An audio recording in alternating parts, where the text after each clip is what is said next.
এই যে আবু সাইদ ভাইকে একদিন আগে শহীদ করে দিয়েছে রংপুরে, যেই পুলিশ তাকে গুলি করেছে ইউনুস আলী, তার স্ত্রী আজকে তাকে ডিভোর্স দিয়ে তালাক দিয়ে দিয়েছে। আলহামদুলিল্লাহ। কম।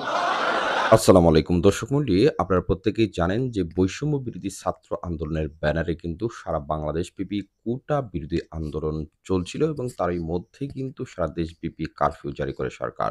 এরই মধ্যে আপনারা জানেন যে রংপুর বেগম রোকেয়া বিশ্ববিদ্যালয়ের একজন ছাত্র, নাম তার আবু সাইদ, যে কিনা পুলিশের গুলিতে নিহত হয় এবং সেই ঘটনা নিয়ে এবার বাংলাদেশের একজন জনপ্রিয় আলেম মাওলানা হাফেজ আব্দুস সালাম তিনি বলেছেন যে আবু সাইদকে গুলি করে যে পুলিশ সদস্য মেরে ফেলেছে সেই পুলিশ মোহাম্মদ ইউনুস আলীকে তার স্ত্রী তালাক দিয়েছে।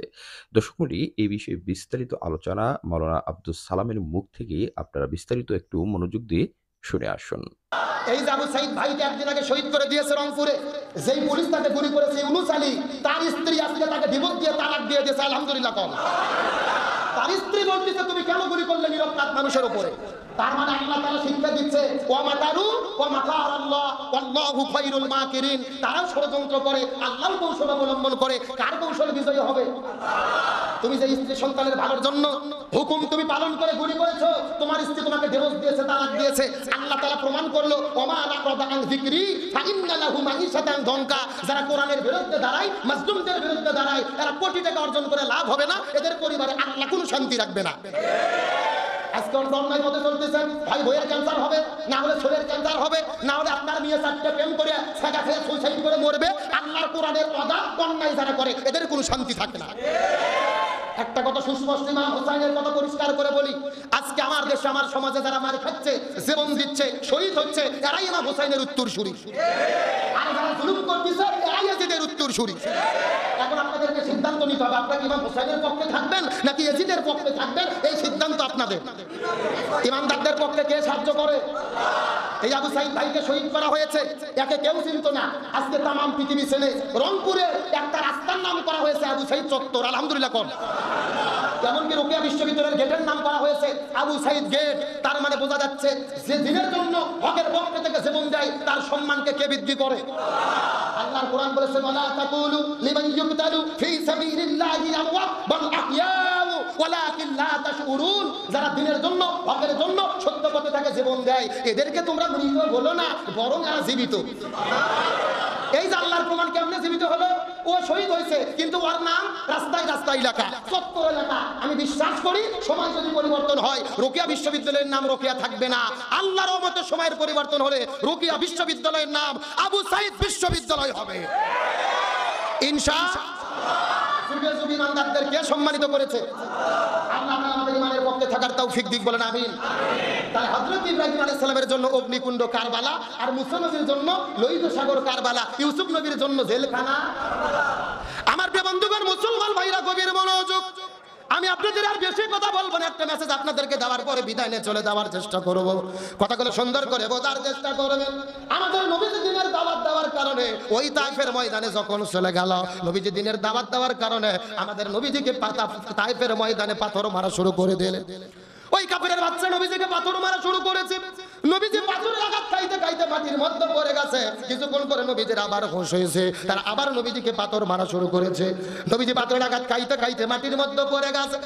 নবীজির শরীরের মধ্যে থেকে একটা ফোঁটা রক্ত বের হয়েছে। আল্লাহর কুদরতি মনের মধ্যে বড় কষ্ট লেগে গেছে। আল্লাহ তাআলা ডাক দিয়ে বলে, জিবরাইল রে, আর তোমাকে সিদরাতুল মুনতাহাতে থাকা যাবে না। নবীর শরীরের মধ্যে থেকে একটা ফোঁটা রক্ত বের হয়েছে রে, ওই রক্তটা জমিনের মধ্যে পড়তে দেওয়া যাবে না। তার কারণ হলো নবীজির শরীরে রক্ত যদি জমিনের মধ্যে পড়ে, ওই জমিনের ভেতরে সাথে সাথে ভূমিকম্প শুরু হয়ে যাবে। আমি নবী না চিনিলাম কি ভুল করিলাম, আমি নবী না চিনিলাম কি ভুল করিলাম, ভস্মে ঢালিলাম ঘি, মানুষ হইয়া জন্ম লইয়া মানুষের করিলাম কি, আমি মানুষ হইয়া জন্ম লইয়া মানুষের করিলাম কি। সবাই দরুদ শরীফ পড়েন আল্লাহুম্মা।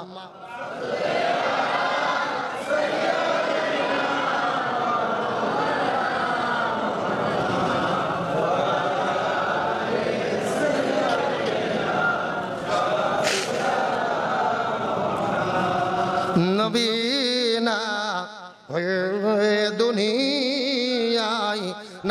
হয়ে ফেরেশতা আল্লাহর হয়েছি উম্মত আপনার, তার তরে শুকুর হাজার বার সাল্লাল্লাহু আলা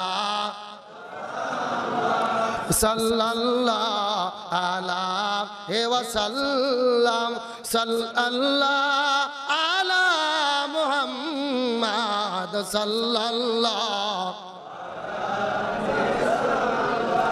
আমার প্রিয় বন্ধুগণ, মুসলমান ভাইরা গভীর মনোযোগ।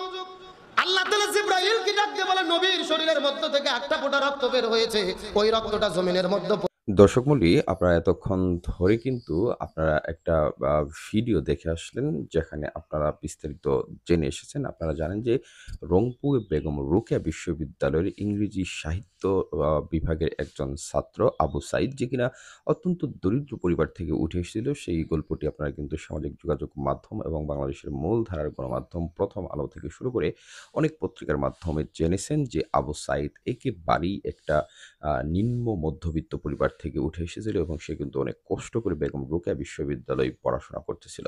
এবং সেখানে যখন আন্দোলন শুরু হয়ে যায়, সারা বাংলাদেশের পাবলিক বিশ্ববিদ্যালয়গুলো যখন আন্দোলনে ঝাঁপিয়ে পড়ে, তখন কিন্তু আবু সাইদ এক কথায় বলতে গেলে তিনি যে মানে বাংলাদেশের এই বৈষম্যবিরোধী ছাত্র আন্দোলনের ডাকে যে তিনি সাড়া দিয়েছিলেন এবং পুলিশের গুলিতে নিহত হওয়ার আগে কিন্তু তিনি মিডিয়ার সাথে বিভিন্ন সময় কথা বলেছিলেন এবং জ্বালাময় অনেকগুলো ভাষণ তিনি দিয়েছিলেন। এবং সেটা থেকে আন্দাজ করা গিয়েছিল যে আবু সাইদ একজন সাহসী ছাত্র ছিল এবং সে কিন্তু অত্যন্ত মেধাবী একজন ছাত্র ছিল। তারপরেও কিন্তু তার ভাগ্যে মৃত্যু লেখা ছিল এরকমভাবে, যার ফলশ্রুতিতে তিনি কিন্তু মৃত্যুবরণ করেছেন এবং বাংলাদেশের ছাত্র সমাজ কিন্তু তাকে বর্তমান অর্থাৎ 2024 সালের কোটা বিরোধী আন্দোলনের প্রথম শহীদ হিসেবে অর্থাৎ বীরশ্রেষ্ঠ উপাধিতে ভূষিত করেন।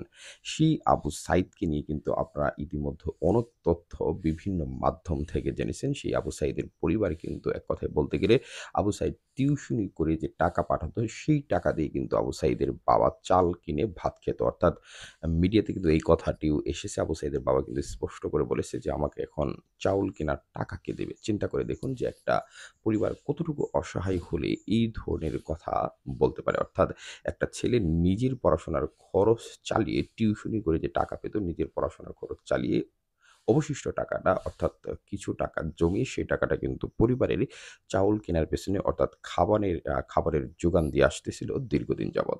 দর্শক মণ্ডলী, এই বিষয়টি আপনারা কিভাবে দেখছেন এবং আপনারা যে মাওলানা সাহেবের বক্তব্যটি শুনলেন, সেই বক্তব্যের আলোকে আপনার মূল্যবান মন্তব্য অবশ্যই কমেন্ট বক্সে লিখে জানিয়ে দিতে ভুলবেন না। আর পরবর্তী আপডেট পেতে আমাদের এই চ্যানেলটিকে আপনারা অবশ্যই সাবস্ক্রাইব করে বেল আইকনটি বাজিয়ে সাথেই থাকবেন। ধন্যবাদ সবাইকে। আসসালামু আলাইকুম।